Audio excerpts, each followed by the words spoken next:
Today we're oh, Today we are joined by representatives from the Manayunk and East Falls Development Corporations and some others who were on the team. I've already said this to them, but this presentation is near and dear to my heart. Being an East Falls resident, we really, the Schuylkill is kind of a looming thing for us, even though we do love it. So it's definitely a big concern, and I was happy to see this work being done. But in the wake of Hurricane Ida in 2021 was a hard time for both of our communities. And the East Falls Development Corporation, Manayunk Development Corporation kind of recognized that need to address the risk. AKRF Engineers to complete a comprehensive flood mitigation and preparedness study.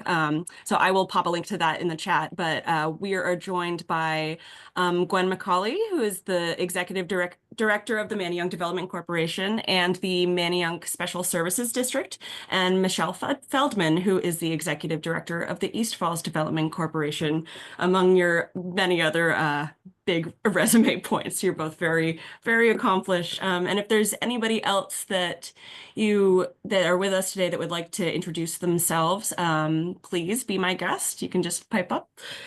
But yeah, I'll let you guys take it away. All right. I guess I can introduce myself before handing it off. And go to this next slide. I'm Nora Schmidt. I am a water resources engineer from AKRF and helped develop this study that we're going to talk about today. And I'm Megan Schmidt, also water resources with AKRF, and I worked with Nora on this. All right, go ahead, Michelle. Yeah. All right. Well, first of all, thank you so much to DAG for having us today and for everyone who was able to join to talk about what I know we all think is a critical issue.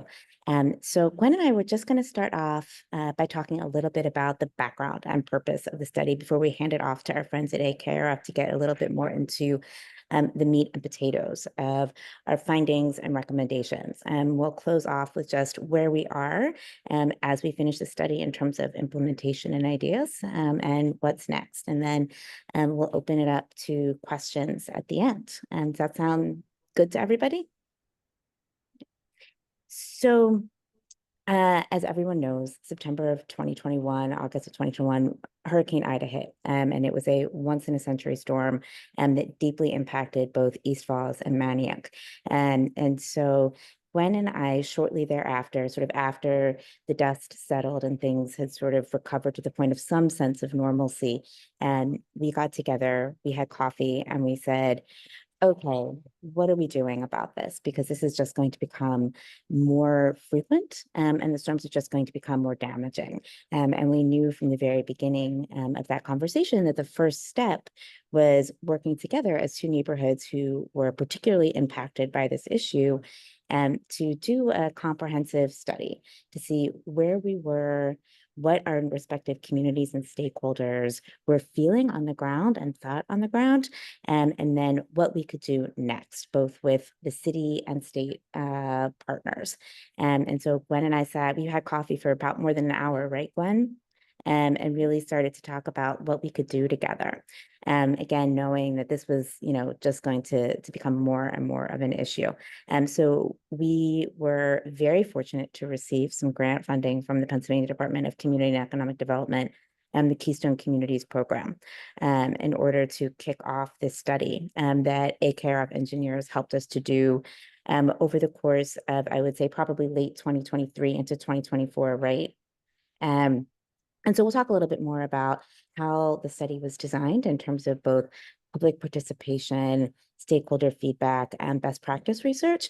But that was sort of our story there. Those first few days after Ida were, I know for both Gwen and me and Manayunk and East Falls, incredibly chaotic.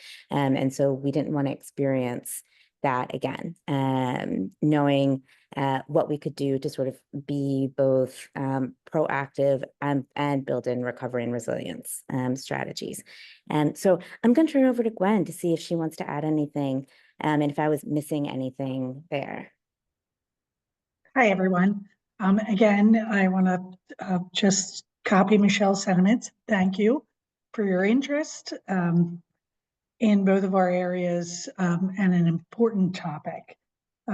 As Michelle mentioned, these floodwaters are going to continue to happen, and we have our our list of things that we do once a flood hits, or hours before a flood hits, and it just partnership is really important, and notification is important, and not being just reactive, but actually having a plan. And some of these things just resonated when we were having coffee and talking about, how we think we can be better, even if we can't control the water, how we can be better in preparedness, and notification, and even afterwards in response. So they were some really important key areas. And when we went through our selection process, AKRF just really seemed to be the best fit for us. And we decided to award them the project. Hurricane Schwartz, that was really who came with the package. That was really enticing to us. But I just think it was really important for us to show the city. And Pennsylvania saw it right away, and they were impressed at the idea of two different neighborhoods who are coming together, who have a commonality. And we were just thinking, what can we do? Be a proactive, positive partner instead of waiting for these governmental agencies to figure out how they were going to fix our problems. We thought maybe we could help with the direction in that. And I'll just add really quick before I turn it over to AKRF that I think, part of what made our grant proposal to the Department of Community and Economic Development strong was that regional partnership, was addressing a common concern and issue, and an urgent one, but doing so together. All right, so with that, I'll turn it over to AKRF. All right. Great. All right. So yes, so after we got the funding, we worked with Gwen and Michelle to develop this report that we published in May of last year, and kind of really just outlined what we saw was already there, what the history was between these two communities, and how we could move forward and make both towns more resilient. All right, so chapters 1 through 4 were just kind of like an intro and like, how do we set the stage? So, as many of you know, the history of both of these sites is just drawn by the water, and previously Lenape land, but Europeans came in the 1700s. To today, now it's like a vibrant, both East Falls and Manayunk are vibrant business communities that have, numerous different business and retail places that people come out and from all over the city and neighboring communities to visit. Of note is, the Schuylkill River Trail, the Kelly Drive. There's a lot of transportation networks that intersect both of these communities that help bring people into the communities and also and recreate around the river and the waterfront. And also, like, this image over here on the bottom right is the watershed. East Falls and Manayunk are at the bottom of the Schuylkill River watershed. So about 1.2 million acres of land drains through these communities. So it's a significant amount, multiple counties and municipalities, just an enormous amount of water. So with that amount of water comes some historic flooding. And you have Agnes, Floyd, Ida, all like very repetitive images of significant flooding in these towns. And that is just very common and, in many memories of many people for both East Falls and Manayunk, that just the damage that occurs with these is not something that people want to deal with, but is, a reality that they do have to deal with it. And so if we look at the historic impacts, the National Weather Services set up this table here that kind of will help residents and businesses say, all right, if the river stage is at this elevation, where is the flooding occurring? And just noting that like over the last 30 years, we've had 18 events that have closed MLK Drive and Ridge Avenue. And, there's been one event, that flooded first floor apartments on Main Street, but you can see there is a significant amount of events that are causing flooding here. There we go. All right, so if we're going to look at future flooding, we need to also understand our existing flooding a little bit further. So shown in this orange hatch in the map is the existing 100-year flood extents. And that is important for many businesses and residents for establishing their flood insurance. So people within this orange hatch would need to have flood insurance. And so projecting out for future flooding, we can see there is more impacted area. And we were able to use a delta change factor to apply to the 100-year floodplain to come up with these 2050 and 2090 projected 100-year floodplains. And this methodology was approved by PWD, and we've coordinated with them to make sure that we're presenting the most accurate flooding maps that we can. Again, this is a very granular level for both communities, not at a site-specific level. So it's more for just planning and just general over visibility of how your floodplain is going to change.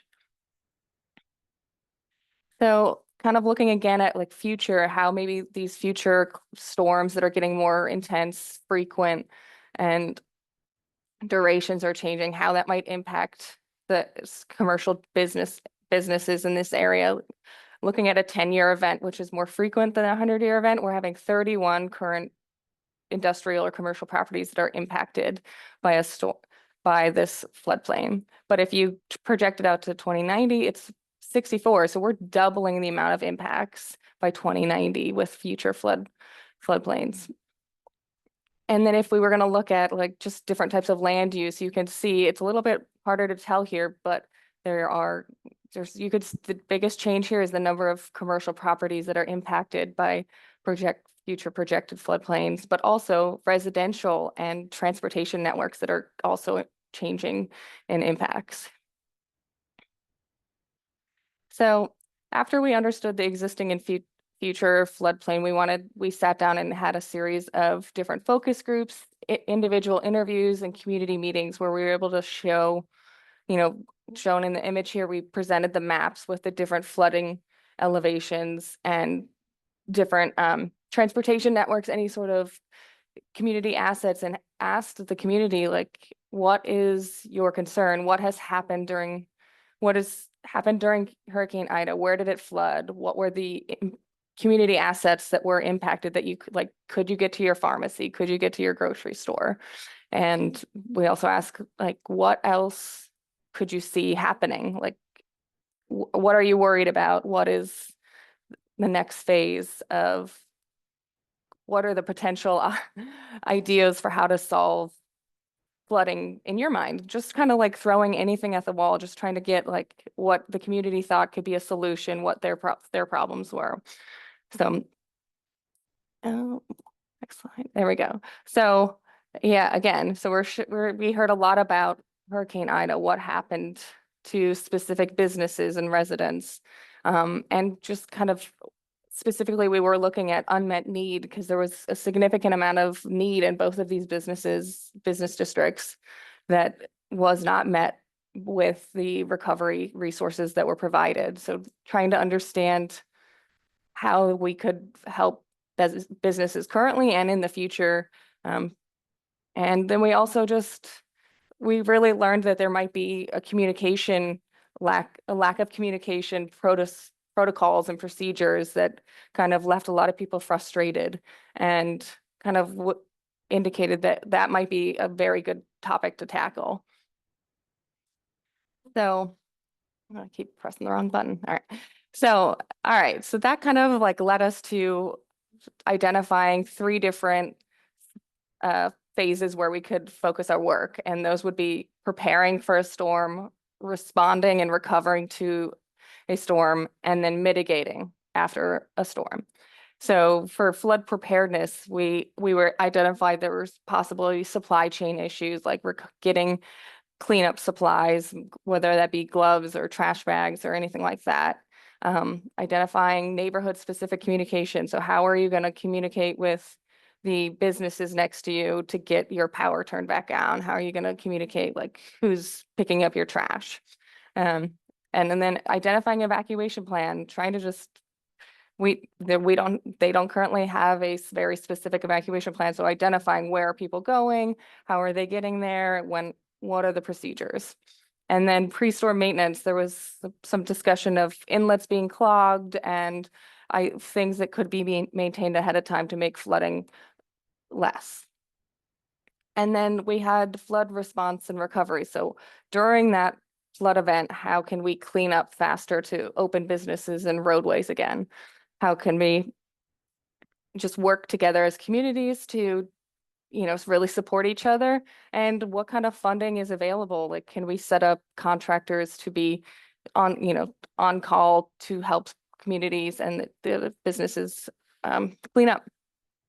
And then mitigation, which kind of brings us back, is like, how can we reduce the effect of all of the flood damage that has occurred and mitigate it so it doesn't occur as to that extent in the future? So how can we, whether that be protecting transportation, reducing damage to those businesses and homes. And we even looked at like reducing runoff from upstream communities so that the flooding is less. And then after that, I'll pass it off to Megan to look at the strategies we developed. Thanks, Nora. So as Nora mentioned, we heard a lot of things from the community, a lot of ideas. We have our own experiences with flooding, working in different areas. And then we also look to other cities and what are they doing? What are they doing to be proactive? What has worked for them?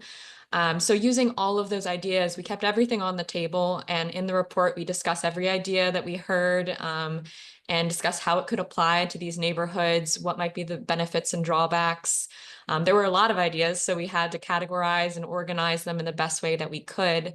We developed 4 categories to understand these different strategies: structure and infrastructure projects being more man-made interventions, natural systems protections. What does nature do to protect against flooding? What kinds of natural vegetation, stabilization, floodplain improvements could we do to mimic nature?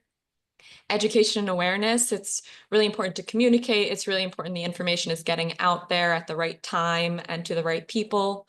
And then local plans and regulations, and thinking both on a very local scale all the way up to a watershed level.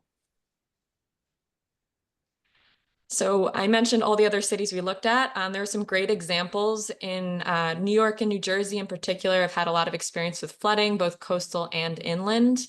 One of the ideas we really liked that we saw New York City doing is installing these flood cameras at an intersection level to identify flood depth during a storm and provide that real-time information to residents. And that kind of gave a different scale to flood warnings that we hadn't really seen applied in other areas, and the idea of providing a very hyper-local focus for information. We also saw Hoboken was doing something similar by tracking the different roads that were flooded during a storm. Hoboken has also used parks as defense to create flood storage in these public spaces and use land really effectively for both recreation and flood defense. So we heard all of these ideas. We looked to them for inspiration and developed some ideas based off of what other cities are doing. Going back to the flood management framework, there's flood preparedness, response and recovery, and mitigation. So we grouped the ideas by those flood management categories. So before a storm, a lot of the ideas came up were communication focused, and the large focus for communication strategies was developing regular meetings between all stakeholders. So city officials, potentially people from the county, neighborhood level, what different utility companies need to be involved. There's a lot of response coordination needed during a storm, and continuously meeting, even when a storm's not happening, could really move a lot of mitigation efforts forward and make sure that everyone's on the same page. Things like predictive gages were suggested. These provide information ahead of time. We do have predictive gages along the Schuylkill River. Providing one nearer to the neighborhoods might be another source of information. Things like evacuation plans, both at a property scale and a neighborhood level, were discussed. So just to name a few, there were a lot of ideas that we could improve the preparation before a storm. Response and recovery, what happens immediately after a storm, and in the longer term, how people are getting back on their feet, how businesses are reopening, how we're cleaning up the neighborhood, were all great questions that came up, and ideas included on-call contractor services. Other communities have done this where they retain a contractor such as a serve pro or some other professional that is familiar with flood restoration, so that this really high demand that we see right after a flood can be addressed more efficiently by having somebody already in the pipeline to come into these neighborhoods. Air and sediment monitoring. This was something pointed out when after a storm, we get all this sediment and it tends to dry very quickly. When it dries, it becomes this kind of caked, hardened material. And it's really hard to remove. So a lot of the cleanup efforts are focused on getting sediment out, but we don't necessarily know everything that's in the sediment. So testing and understanding any potential hazards associated with it will be an important ongoing effort to understand what types of equipment we need to handle these materials. Things like insurance, really critical for funding recovery. And then mental health resources. We know that there's not only physical impacts after a flood, but that a lot of people are struggling with mental health and the stresses that come with a major disaster.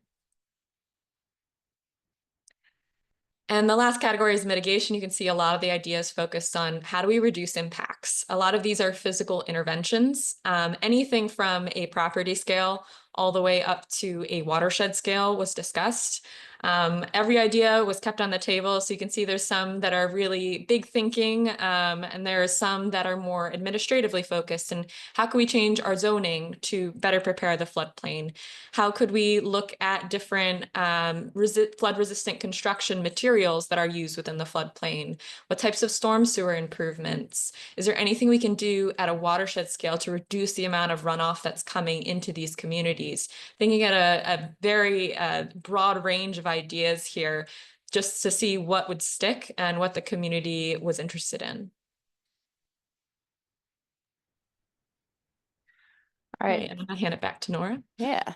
So using all of those strategies, we were able to kind of break them down and try to put them together and rank them in a matrix to see which one or multiples or how did they kind of shake out in terms of cost, technical feasibility, time frame, how effective it is at even, reducing a flood, any community co-benefits, and the neighborhood support.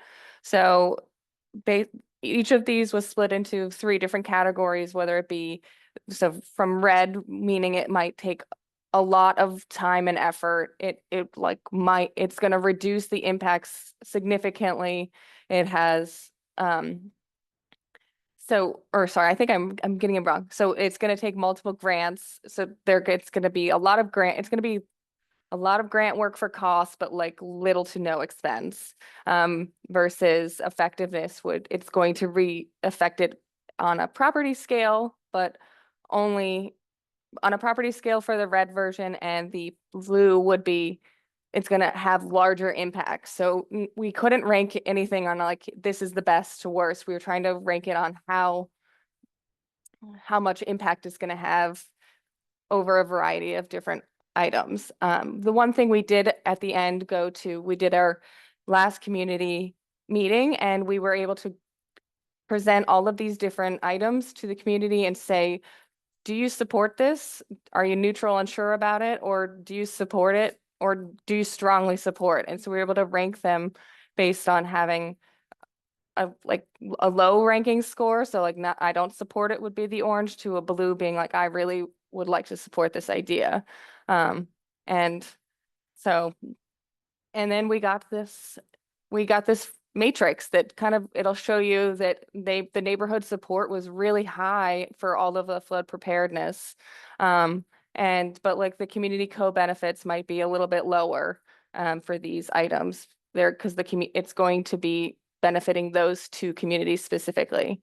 And then if you look at flood mitigation, the response is a little bit different, where we have the community really wanting to use stream bank stabilization and expand the floodplain, but we're not sure that's going to really come out the best for the cost. But a lot of these, they have multiple different ways to look at it. They're all beneficial in different types of ways, and can be implemented over a variety of timeframes. All right. Thanks, Nora. Yeah, and just to stress, it's difficult to come up with, there's no best and there's no worst solution. And just because something takes a long time to implement doesn't mean it's not worth doing. And just because it costs a lot doesn't mean it wouldn't be a good flood strategy. It's just there's a lot of considerations moving forward. If you're picking all of these really heavy engineering, cost-heavy strategies, what else can you do? So just balancing all of the different factors that are involved in decision-making was a challenge. We presented all of that information and then came up with several recommendations that synthesize a lot of the ideas and provide next steps and guidance moving forward. So as Nora mentioned, there's a lot of community support for flood preparedness. And luckily, most of the ideas that came forward integrate really well with each other. So we looked at how could we provide communication strategies, these regular meetings among stakeholders, evacuation planning that's based on up-to-date information, such as what intersections are flooding in the neighborhood, and we're getting those warnings out to the community on a very local level. Maybe using predictive gauges to support that. If we have a gauge installed near to Manayunk and East Falls, we'll know a more precise estimate of when it's supposed to flood and how bad it might be. Flood signage and advisories that coordinate with all of that information. And then coming into the communities right before, and we know that certain inlets clog. While this doesn't solve a river flooding issue, it does make the drain down time for the water longer. So coming and just reducing the impacts and the drain down time for some of these inlets is just a minor thing we can do with a big impact. Operational resiliency design guidance and retrofit funding focuses more on the business and commercial district that we know is really vital to these two neighborhoods. And providing this technical assistance, where some people might not know where to start in a floodproofing project and what to do on their property. So looking for grants that could fund a technical consultant to come out and assess all of these properties and provide individual recommendations for floodproofing to help businesses prepare ahead of time. And then using the information from that assessment to guide future grant funding and retrofits. We thought that this would be a really appropriate early step in creating a business district that can really respond and bounce back quickly. Engineering study of all the flood mitigation strategies. There was a lot of infrastructure-based ideas coming out of the study and a lot of great first steps and thoughts going into what could we do and what could we build to reduce damage. A lot of these need to be quantified in more detail. Cost effectiveness is really important if you're going to invest in something that's really large scale. So developing an engineering study that looks at the numbers and the impacts versus the costs and the benefits for all of the solutions that are more infrastructure based would be a great next step in understanding how to move forward for mitigation. And then lastly, we heard that the Schuylkill River Trail is this great asset. It's important for people not only who are using it for recreation, but people who are commuting to work, people who are connecting to different neighborhoods around East Falls and Manayunk. So creating a trail that can be cleaned very effectively after a storm, installing things like high pressure hydrants that are ready to use and make cleanup quicker, providing inlet protection to reduce the clogging and all the sediment that's being deposited on the river trail. Things like that will reduce cleanup time. And then using materials that are more resistant to flooding. We know that the boardwalk gets hit pretty intensely and that maybe alternative materials might be more resilient to frequent flooding. And then there's also the opportunity, if you're improving the river trail, to look at adjacent assets and what kind of recreational opportunities, what kind of linear resilience strategies and public spaces could be developed to not only make the river trail more resilient, but the rest of the community. And then we have the appendices of the report where we're providing a lot more detail on all of these different strategies. We're looking at what funding pairs with these, what partners are needed to get this funding, what projects might qualify, what permitting might be required for different types of projects. All the records of community engagement, existing flood guidance and documents, because there's a lot of great resources out there already. And then more detail on the flood projections that Nora shared earlier. So here's an example of what that, if one of the sections of the appendices looks like, where we're pairing these types of strategies with the funding, potential partners that are needed, and then also looking at how does this fit in the larger city plan for emergency management, and what kinds of, what these activities align with in the scope of what Philadelphia is doing to respond to disasters. And I will pass this back to Michelle and Gwen. Thanks. So we wanted to end by talking a little bit about the impacts that the study has already had, even though it's only a little bit less than a year old, as well as talking, before we take some of your questions, and a few different things that we wanted to highlight. One, we've already been able to build awareness, and I think today is a great example of that. So thank you again for having us. And we were able to get a full story in WHYY and on the radio, as well as online, which was great. We were on an Urban Land Institute panel about our study as well, and then today. So we think it's just a great opportunity to build awareness about the issue that then we can use and leverage for partnerships, for resources, for support. Another really great impact of the study that's already happened is we were able to develop a whole sort of integrated partnership with the city sustainability office and their flood risk management steering committee. And that led to us being included in the city's hazard management plan. So for us to be able, as Gwen was saying earlier, to be proactive and raising our hands and saying, how can we help? And, we think that that's been, really useful in terms of getting integrated with the city, making sure that we're aligning with the city. And then community engagement. So we had those 2 large meetings to kick off and then end the study, as well as 4 different focus groups, and then some one-on-one conversations as well. So to be able to show our residents and our businesses and our other stakeholders and that we're not just talking about this problem, but we're doing something about it. And we also want to hear from you and want to hear all the various ideas that you have. And I think was very valuable. And then, I know you just heard about all of the various potential recommendations, and some of them could be pretty costly. And so to be able to have a real toolkit with grant opportunities that we can just sort of go to as various issues arise or as we're able to. I think the plan itself is it's a really comprehensive roadmap and toolkit for us to keep going back to in the coming years. The opportunity structures will change, funding will change, energy around certain types of solutions will change. But we have this document that, I think Gwen and I both believe will help us to help us be ready as those opportunity structures arise. Gwen, did you want to add anything there? Did I miss anything? And I mean, it could lead to more planning studies too. I mean, maybe we'll do things together, or maybe I'll be focusing on a section, say at the lower end of Main Street, that needs a planning study, and the same with Michelle, that she will have certain areas that she's looking for. Again, it is a toolkit for us, and we're happy to have it. And it has also made the city, more willing to talk to us. And ideally, if I could get, for future flooding, if I could get communication and notification, and like early response times and aid to my property owners who see some of this problems, and as development's happening, which it's happening, a lot of interest in that lower section of Main Street, that it's responsible. We're looking for responsible development that could be, I'm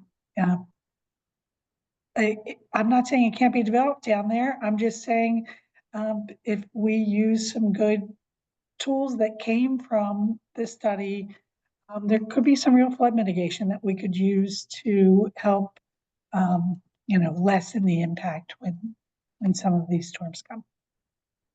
Or, just an easy cleanup afterwards, instead of having FEMA come in over and over, dumping money into the same buildings that are seeing a lot of flooding. Maybe there's a smarter way maybe some of these areas just should be open space. Maybe as far as on the Manayunk end, maybe the riverside should be the open space. There could be some trails that could, be raised, and the other side of the street could have a nice view of the river, and so we're just looking for good connections between Michelle and I, and we're just trying to learn from each storm that comes through. And I think that the AKR study really spelled some things out for us that we'll be referring back to over and over. And so, some next steps that we're already working on, Gwen and I are continuing to have discussions about what from the study is most ready to implement right now. What is the low-hanging fruit? And then we are working to strengthen and continue to talk to all of our local partners and state partners as well.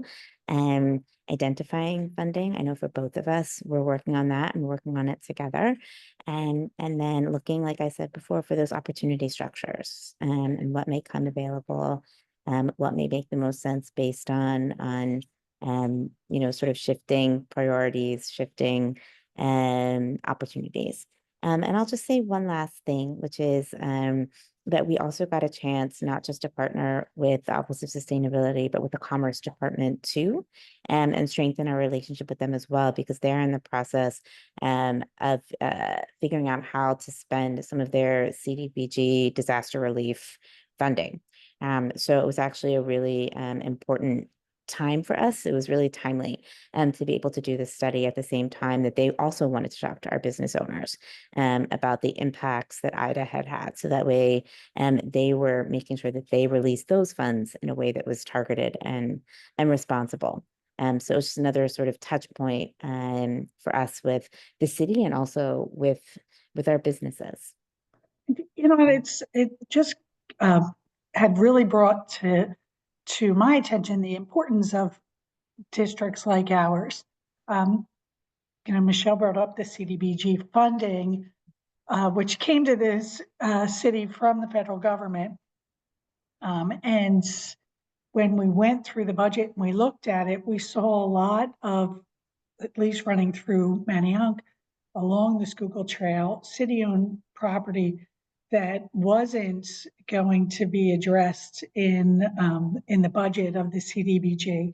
So we actually testified on, in front of City Council and just said, hey, why is it important to, a lot of people are using our trails through here, and they just are seeing a lot of decay from one storm after another.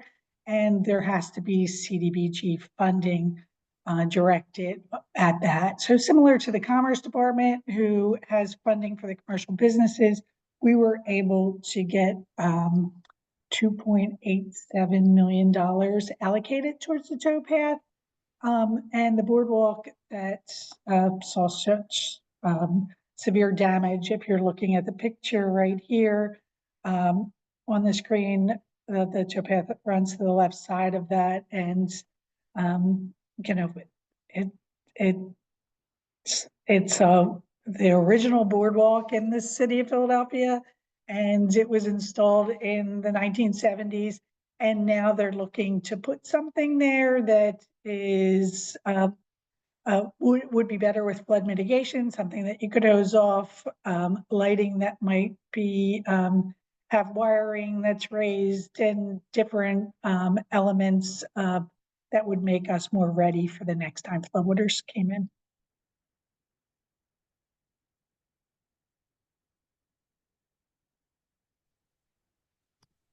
Great. Well, thank you guys. Are we ready for some questions, or Nora, were you typing up something here? I was just saying, I think that's it. And yeah, we are ready for questions. Rapid fire. Fabulous. Well, in the chat, we've had a handful here. We had a question from Ariel talking about grants and funding, and Ariel was curious if you reviewed the grants to see which are reimbursable. Yeah, do you have any experience with that? Do you want to go, Michelle, or you want me to go? Sure. I can start with that one. Yes, absolutely. So we are a relatively small development corporation. And so, one of the things that we always look at is, how will we manage funds? So there is actually a DCED, a regular DCED, flood mitigation grant. And so, we've looked at that over the last couple of years. I know, Gwen, we've looked at that together too. And so that's definitely something that, it would be easier for us to administer if it wasn't reimbursable. We understand why funders might want to do it that way, but it's certainly something that we have to consider, as well as, of course, ownership of not just the grant, but who has ownership of a site if they're doing actual engineering work or development. So we've had to look at that as well. We actually have for a different project, for a streetscaping project, we have a local share account statewide grant from the Department of Community and Economic Development. And so, we've had to ensure that every single item that we put in through that grant, whether in the right of way or not, is something that the Development Corporation takes full responsibility for. So those are definitely issues that we think about in terms of ease of implementation. We currently have an LSA grant with,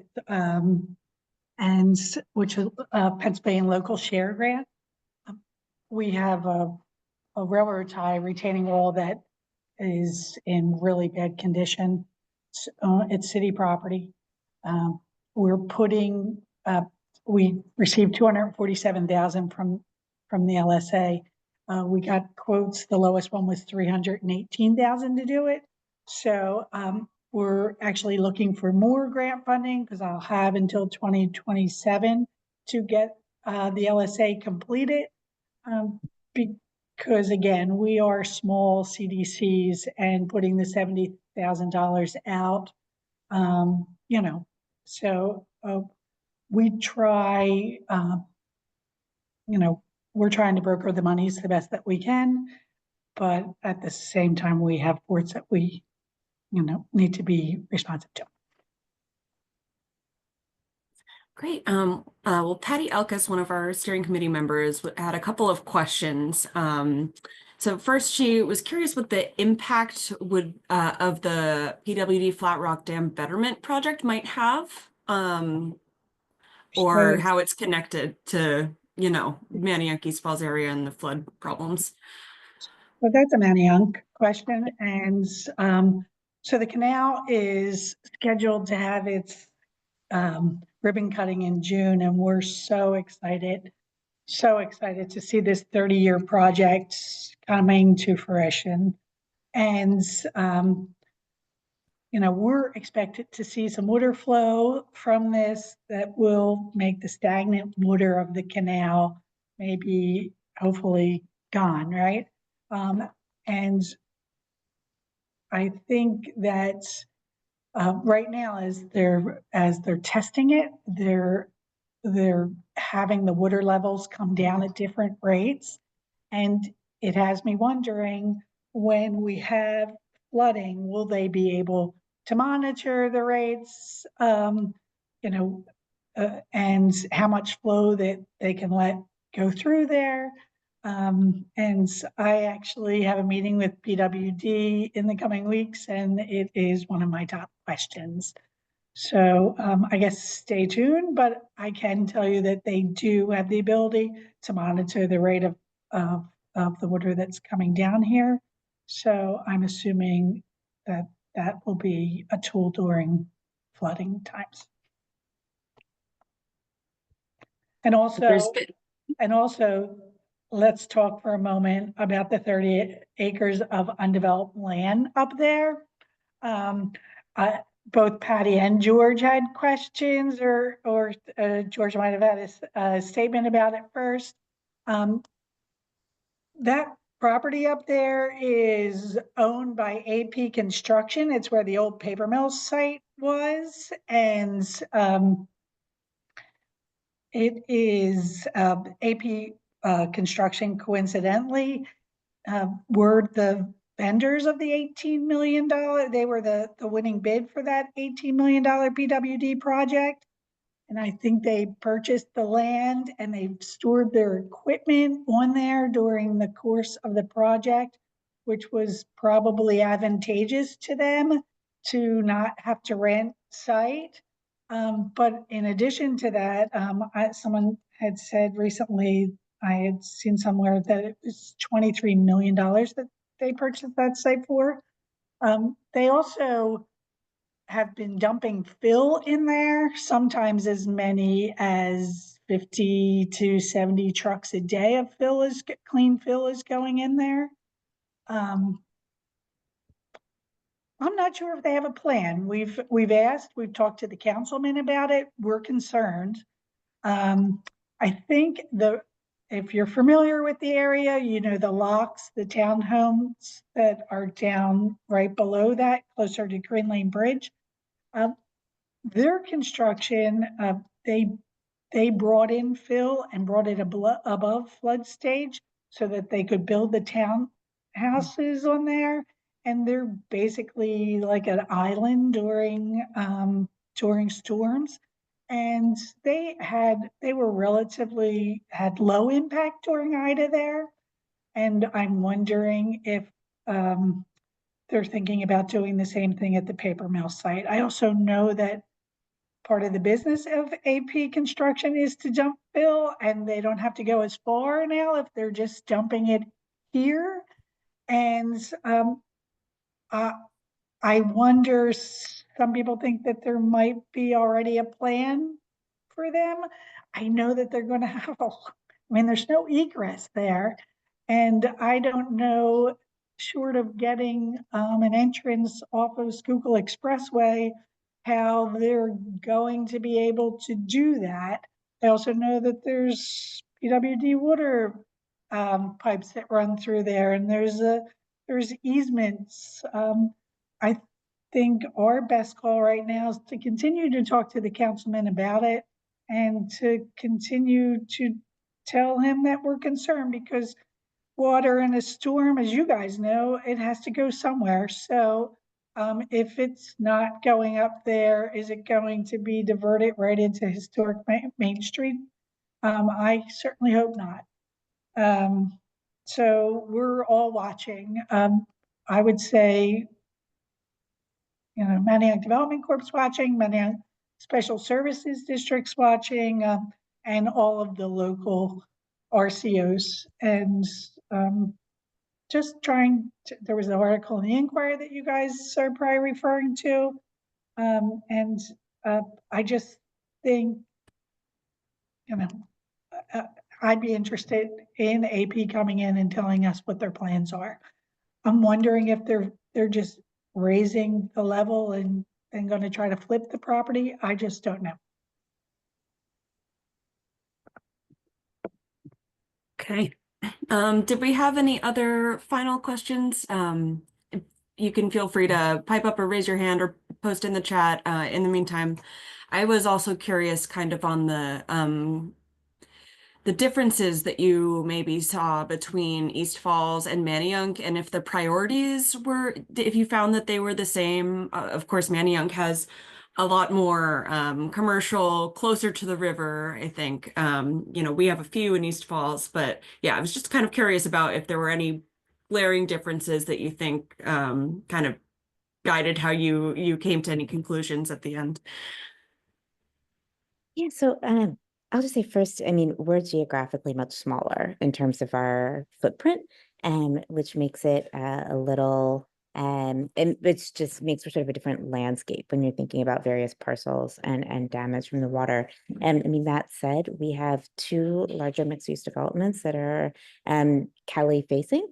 And so both of those, you know, we as a development corporation are super supportive of, and we want to support them through any potential you know, flooding issues that occur on the Cali Drive facing side, and figure out where else we can responsibly build other, whether it's amenities, whether it needs to be green space, to Gwen's point, So, while I think geographically it's a little bit different, I mean, for us, Ida, the water came all the way up Kelly onto Ridge Avenue itself, which I don't think it's done in living memory. And so, while we are a little bit geographically smaller, I think our concern is that we're not as far from the river as maybe other, or protected by that space as maybe we thought we'd been. I also like to say that we we came at it mostly from the same perspective, like to business communities that are struggling with flooding and, being resilient. But just the two differences is that they had multiple different opportunities. We have that large kind of green space in front of East Falls that like presented as a different type of opportunity than the undeveloped lower Main Street of Manayunk. So just kind of reflects in the different strategies that we presented.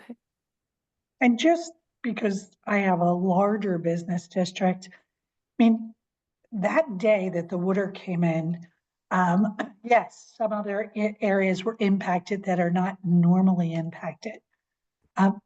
But the number of businesses that are usually directly impacted by a storm probably are very similar to what East Falls sees, right?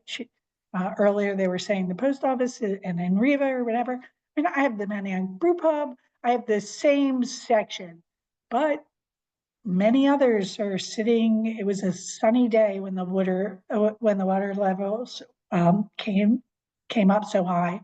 Some people were sitting outside having lunch at other places who were at the high point in the district. So it really is, those low points that are so crucial here. And I was also curious about kind of that stakeholder engagement, and if you found that people were really ready to kind of be a part of this in the study, or if it was, more difficult to get the kind of breadth of information from people that you were hoping for. Yeah, just kind of what that experience was like getting people involved. I don't want to speak for everybody, but I was really pleasantly surprised by the turnout that we had at both of our larger community meetings. I mean, we had a whole wide swath of people and just a large volume of people, and including filling out the surveys. And so we didn't go too much into this, but we did 4 different focus groups that were all focused on or targeted to a different public policy area. So transportation, health, commerce, and sort of energy and utilities. And then even getting folks to participate in those, I thought was fairly easy, especially, and I think because I know Nora mentioned this, the mental health issues specifically and the trauma, the residual trauma, I think made people ready to talk and to talk solutions. I mean, that was sort of what I thought. People really were wonderful in opening up about their experiences and what they'd like to see happen. So did others people feel the same? I agree completely. So much so that actually Manayunk Special Services District has formed a flood committee, and it's a lot of these people who were at these public meetings, who some who were directly affected, some who were sub-affected by these by these hurricanes. And I think that, or high water events, and I think that we've since had other meetings, and I think that's great that it's now we're talking about how will people get the money through the Commerce Department who still have unmet need from that recent hurricane, and how can they get lists, a comprehensive contact list for PGW and PWD and the fire department and PICO and SEPTA and different agencies that you need to speak to when you're in the middle of a crisis like this. So I love it. I think it's great. It's good advanced stuff. It's stuff that would be sitting on our desk trying to get this stuff together on the spot, that we will now have a toolkit. Fantastic. I think that we have a couple more minutes left, and George had a follow-up question. Do you want to just unmute and ask that, George? Okay, yeah, I just, having many, many years ago, having read Design with Nature, Ian McHarg's great book, many other things, I thought, oh, the modern world, we don't build on floodplains anymore, and we certainly wouldn't build in a floodway. And so coming of age in Philadelphia has been a great lesson there. We build in both floodplains and floodways. Can you describe a little bit your feelings? Is this really a good public policy in one sense? And the other question is, how my understanding was that a good bit, maybe all of the island was actually in the floodway, and the floodway is where the water is actually moving. The floodplain, the water is kind of calm, and this is hazardous. And we've also had that in Center City. I mean, the fancy apartment house, very beautiful apartment house that Cecil Baker designed at the foot of Locust Street, is in the floodplain of the river, and the garage filled up with water in Ida as well. But can you give us first maybe just a little bit of clinical? Is the whole island in the floodway? And I also recall that there was some politicization or some attempt to politicize what was in floodway or floodplain, which sounded a little scary also in terms of a political dictate to the technical expertise of the consultants and hydrologists. So can you give us a little bit of perspective on those issues? Or do you want to speak to the floodway versus the floodplain? Yeah, I actually, so I believe this, actually, I think this map might be incorrect because thought the, hold on, just let me stop sharing. All right, yeah, because I was just gonna pull up the actual report because I thought the island was not in the floodway, but our map was showing it was. So I just want to verify. We don't have the floodway mapped on this particular map, but we should definitely look at the FEMA maps. That was just the floodplain itself. So that's something we can verify. I can tell you, George, that the developers are coming in, and the Isle Apartments, they put up a pedestrian bridge so you can get access out. They're looking to build right now. Rock Construction is looking to build 181 units right next door to that, in between that and the iconic bridge. And they're planning on having this second floor or higher pedestrian bridge that comes across so people can get out of there. I mean, if you're asking me personally, I think it would be really awesome if there was a whole lot of public space down there. And